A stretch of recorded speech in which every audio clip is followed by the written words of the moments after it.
युद्ध में जब द्रोणाचार्य के चक्रव्यूह में फंसकर कुमार अभिमन्यु ने वीर गति प्राप्त कर ली, तब अर्जुन ने अभिमन्यु की मृत्यु का मुख्य कारण जयद्रथ को जानकर प्रतिज्ञा की।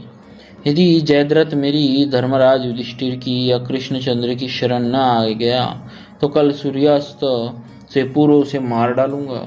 यदि ऐसा न करूं तो मुझे वीर तथा पुण्यात्माओं को प्राप्त होने वाला ये लोक न मिले।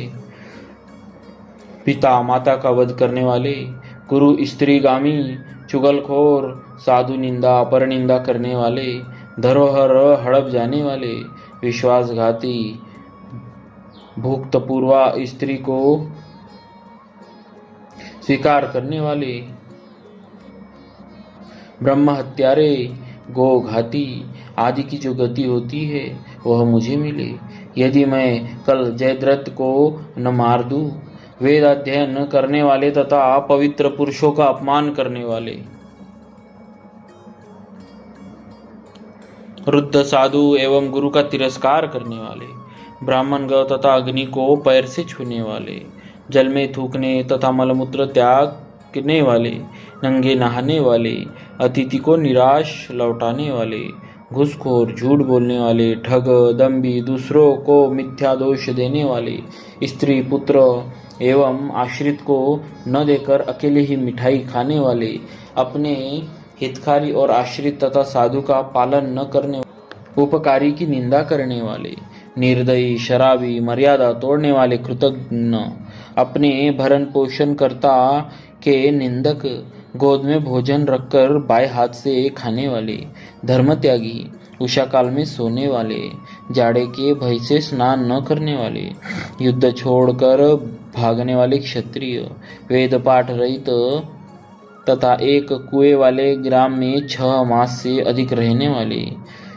शास्त्र निंदक, दिन में स्त्री संग करने वाले, दिन में सोने वाले, घर में आग लगाने वाले, विष देने वाले, अग्नि तथा अतिथि की सेवा से विमुख, गौ को जल पीने से रोकने वाले, रजस्वला से रति करने वाले, कन्या बेचने वाले तथा दान देने की प्रतिज्ञा करके लोभवश न देने वाले, जिन नरकों में जाते हैं वे ही मुझे मिले।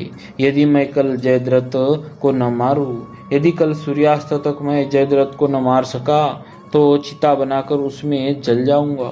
भक्त के प्रण की चिंता भगवान को ही होती है।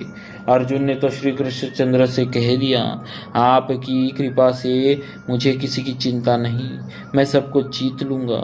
बात सच है। अर्जुन ने अपने रथ की, अपने जीवन की बागडोर सब मधुसूदन के हाथों में दे दी, तब वह क्यों चिंता करे। दूसरे दिन घोर संग्राम हुआ। श्री कृष्णचंद्र को अर्जुन की प्रतिज्ञा की रक्षा के लिए सारी व्यवस्था करनी पड़ी। सायंकाल श्री हरि ने सूर्य को ढक कर अंधकार कर दिया। सूर्यास्त हुआ समझकर अर्जुन चिता में प्रवेश करने को उद्यत हुए। सभी कौरव पक्ष के महारथी उन्हें इस दशा में देखने आ गए। उन्हीं में जयद्रथ भी आ गए। भगवान ने कहा, अर्जुन शीघ्रता करो, जयद्रथ का मस्तक काट लो, पर वह भूमि पर न गिरे, सावधान। भगवान ने अंधकार दूर कर दिया। सूर्य अस्ताचल जाते दिखाई पड़े। जयद्रथ के रक्षक चकरा गए।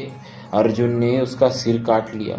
श्री कृष्ण ने बताया कि जयद्रथ के पिता ने तप करके शंकर जी से वरदान पाया है कि जो जयद्रथ का सिर भूमि पर गिराएगा उसके सिर के 100 टुकड़े हो जाएंगे। केशव के आदेश से अर्जुन ने जयद्रथ का सिर बाण से ऊपर ही ऊपर उड़ाकर जहाँ उसके पिता संध्या समय सूर्य प्रस्थान कर रहे थे वहां पहुंचाकर उनकी अंजलि में गिरा दिया। झिझक उठने से पिता के द्वारा ही सिर भूमि पर गिरा। फलतः उनके सिर के 100 टुकड़े हो गए। बोलिए श्री अर्जुन जी महाराज की जय। भक्तवत्सल भगवान की जय।